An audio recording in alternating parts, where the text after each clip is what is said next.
Alright, hey there party people, Jim Hart here with another episode of, I don't really have a good name for this, I really need to come up with something, but today we're going to be talking about how to pay yourself in a single member LLC. Of course, I'm the founder of Hawthorne Law. We work with online businesses to help them protect your legal butts and legal assets.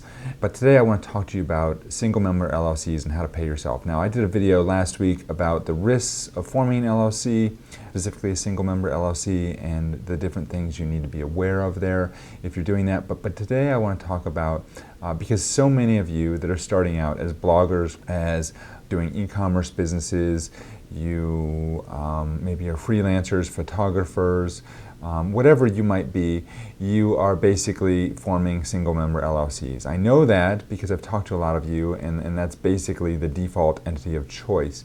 Another alternative, which I'm going to talk about in a later video, is obviously an S-Corp. But for purposes today, we want to talk about single member LLCs because that does represent so many of you out there.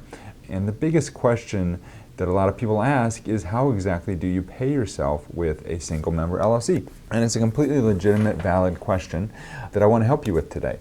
So here's what you do. Let me show you. Be right back. So this is called a check. And what you do is you fill this out and then you write it to yourself for however much you want to pay yourself.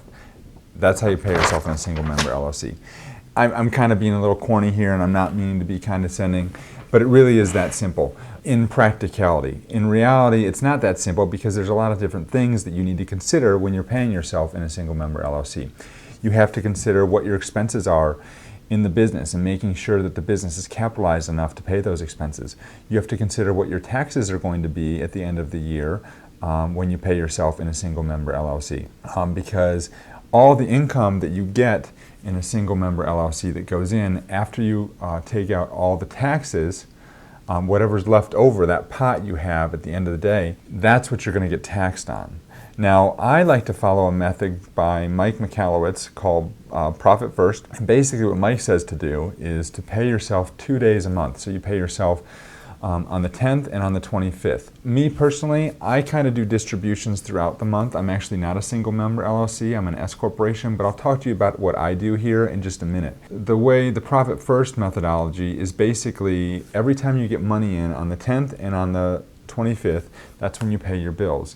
And you calculate a certain percentage of that income that's going to go towards paying yourself, a certain percentage that's going to go into a separate tax account, a certain percentage that's going to be for owner's profit, and a certain percentage that's going to go towards your expenses. And as you start to do this more and more, you're going to figure out what percentages you're going to need to put into those different accounts. And he actually advocates, and I recommend doing this, I've done this for myself, setting up 4 different accounts for this. So the way I've got it right now is all my money, when it comes in, it goes into my operating expenses account, and that's where the money will stay. Now, I have some money that comes out automatically through different subscriptions I have and things of that sort, but that's where the money is. And then whenever I need to pay myself, I will go in and look and see how much money was made between when I last paid myself and the day that I'm going to pay myself next. And usually it's about once a week on Fridays. And I'll look at that, I'll take a certain percentage of that as the money that I'm going to pay myself, and it's usually about 50%.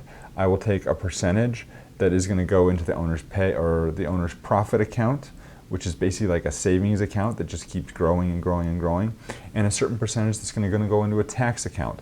Now, the thing that you need to know about the tax account is people think, oh, I'm going to get taxed, 20, 30% or whatever it's going to be at the end of the year. It's not on your gross income, it's on your net income. You're only really getting taxed on your expenses. So if you're holding back, let's say 30 or 40% for taxes or for your expenses, you don't need to withhold 20% of your total gross income. You only need to withhold 20% of maybe the 30% that you're allocating for your expenses. And if you do the math there, I'm not sure what it comes out to, but basically it's a much lower percent. So I'm withholding usually anywhere from 3 to 6% for taxes. Another thing I'll say that I do here is with an S corporation, you need to pay yourself a reasonable salary. So at the end of the month, my distribution is a much bigger distribution, and I use some of that money that's been accumulating over the month in my owner's pay account.